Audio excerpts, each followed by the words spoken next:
Hey besties, what's up? And welcome back to my YouTube channel. It's your girl Esther. And guess what, guys? It's another Finland day. And today, guys, we're going to be diving right into this video by Paul, and it's titled The Finnish Language. Okay, so this is my first time watching, and I would like us to watch this together and give our humble opinion and have fun as well, okay, while watching.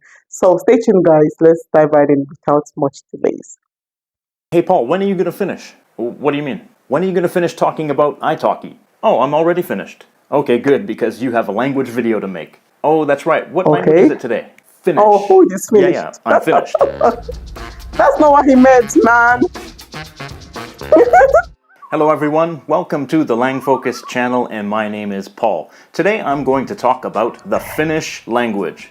As you probably know, Finnish is the majority language spoken in Finland. It has about 5.4 million native speakers, with 4.9 million of them living in Finland, which is about 90% of the population of Finland. It's one of the two official languages of Finland, along with Swedish, which is spoken by about 5% of the population. And there are also Finnish-speaking minorities across the border in Russia, in Norway, and in Sweden. You may have seen my video on the North Germanic languages. It's this one right here. And you might remember that I specifically excluded Finnish from that video. That's because even though Finland is a Nordic country with geographic and historical connections to Scandinavia, the Finnish language is not a North Germanic language. In fact, it's not even an Indo-European language. It is part of the Finnic language group, which is a branch of the Uralic language family. Other members of the Finnic group are Estonian, Karelian, Ludic, Veps, Ingrian, Vodic, and Livonian, but Finnish is the most widely spoken language in the Finnic language group. All the Finnic languages developed from Proto-Finnic, which was spoken around 3,000 years ago. The first stage was early Proto-Finnic.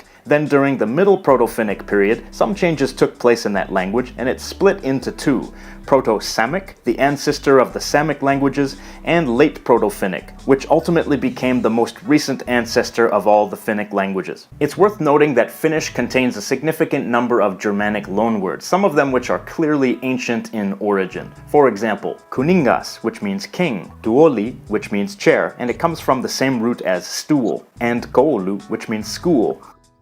From words like these, we can see that the ancient Finns had extensive contact with Germanic peoples. Late Proto-Finnic diverged into three dialects: Eastern Proto-Finnic, Northern Proto-Finnic, and Southern Proto-Finnic. These three dialects of Late Proto-Finnic mixed with each other, and the resulting mixes of influences developed into the dialects that make up the Finnish language. Around the 12th century and 13th century CE, Sweden conquered Finland and made it a province of their country, and for the next few hundred years, Swedish was the language of administration. And during this time, Middle Low German was the lingua franca of commerce in the area, and Latin was the language of religion. Swedish and Middle Low German left an additional Germanic influence on Finnish, which during that time was strictly a language of daily communication. Finnish did not really become a written language until the 16th century, when a Finnish bishop named Mikael Agricola created the first comprehensive writing system for the language. He based that system on the orthography of German, Swedish, and Latin, and it still forms the basis of the Finnish writing system today, although there have been changes since then. In 1809, Russia seized Finland from Sweden in a war and made it an autonomous state as part of the Russian Empire. The official language and the language of the elite remained Swedish, but Finnish national feeling and a desire to make the Finnish language dominant began to increase. In 1835, these feelings were amplified by the publication of Kalevala, a work of epic poetry written by Elias Lönnrot, with stories from Karelian and Finnish folklore and mythology.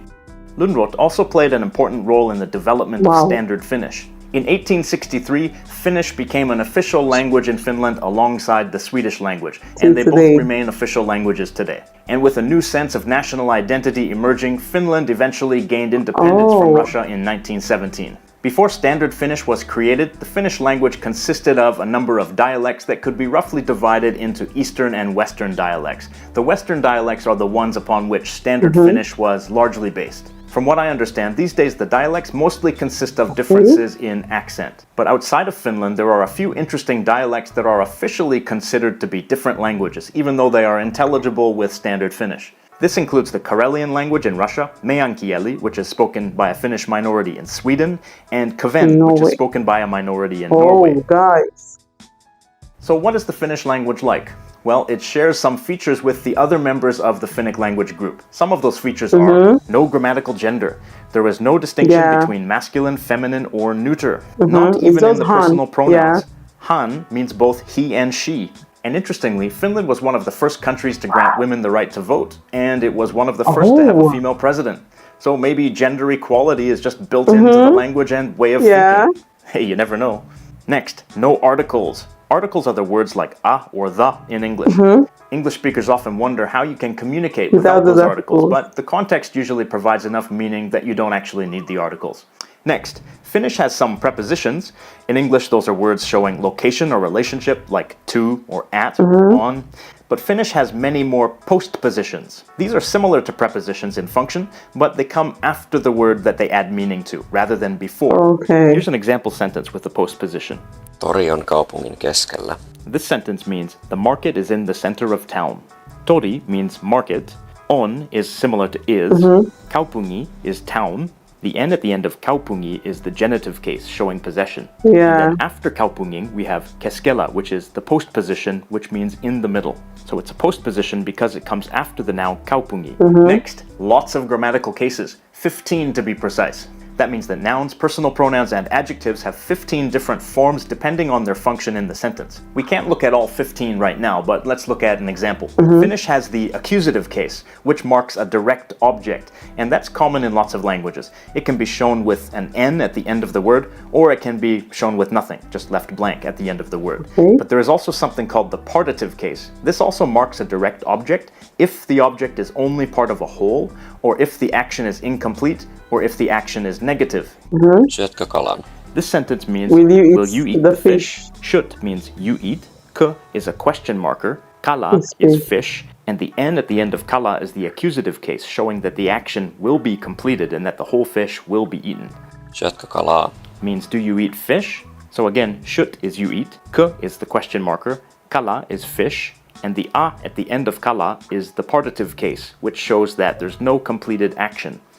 There's no completed action because there's no specific fish being eaten. This is just a general question. Next, you may have noticed in the above example sentences that the present tense and future tense are the same.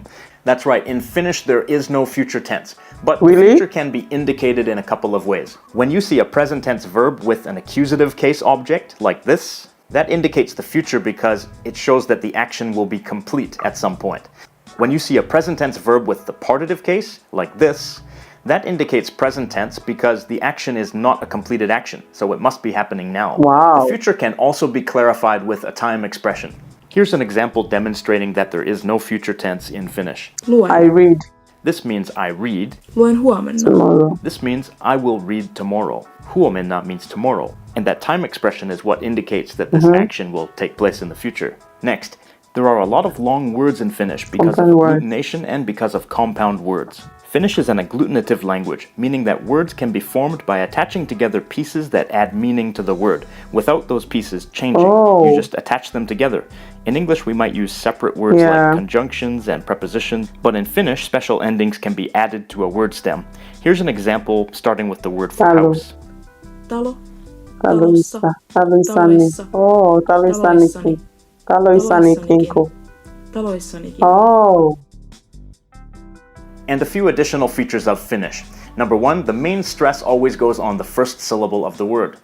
Number two, there is no equivalent of the verb to have in Finnish. Number three, Finnish has negative verb conjugations. That means that instead of using a negation word like not, it has an entirely different form of the verb to show that it's negative. Finnish is clearly a very interesting language that might be quite different from the languages that you're used to speaking and learning. But is Finnish as hard to learn as people say it is? Well, I can't tell you from personal experience, but it seems to me that if you've never learned a language from the Finnic group or from the Uralic language family before, then you'll probably have to bend your mind a little bit to understand how that language works, and that'll probably take more focus and effort than learning a language that's more similar to your own. But as is always the case, your passion for any language or culture will carry you through the challenges of learning that language. So if you're fascinated by Finnish, you really should go for it. Okay, the question of the day. For Finnish speakers, how noticeable are the Finnish dialects today? Can you tell where a Finnish speaker is from just by hearing them speak? And a different question for people who've studied Finnish. How challenging is Finnish to learn? Did you find it quite tough or did you just find it different? Let us know in the comments down below. Thanks again to all my Patreon supporters for your continued support. And everyone else, thank you for watching. Wow. Honestly, guys, I must say this was super educative, I got to learn one or two things about how Finnish language is made. Like the example that was shown here for in the house. And I must say, Finnish, I don't think Finnish is difficult to learn if you really want to learn it. Like what he said, if you want to learn a language, you have to be passionate about learning that language. Passion always helps, consistency always helps, to do something that you love or you would love to do. So honestly, I loved watching this, and I think, the question that always comes up each time people ask me, is Finnish difficult to learn? For me, I don't think it's difficult. All I would say is it depends on the person. It depends on how fast you can assimilate other languages and also how eager you are to learn the language. So that is my opinion. Thank you guys for sticking with me to the end. Thank you for watching. My friends in the house, what do you have to say about this video we just finished reacting to? Let me know in the comment section, okay? Keep engaging in the comment section, and thank you for always supporting your girl, for always sharing and liking my videos. Teaching guys, because we've got so much more coming your way. Bye.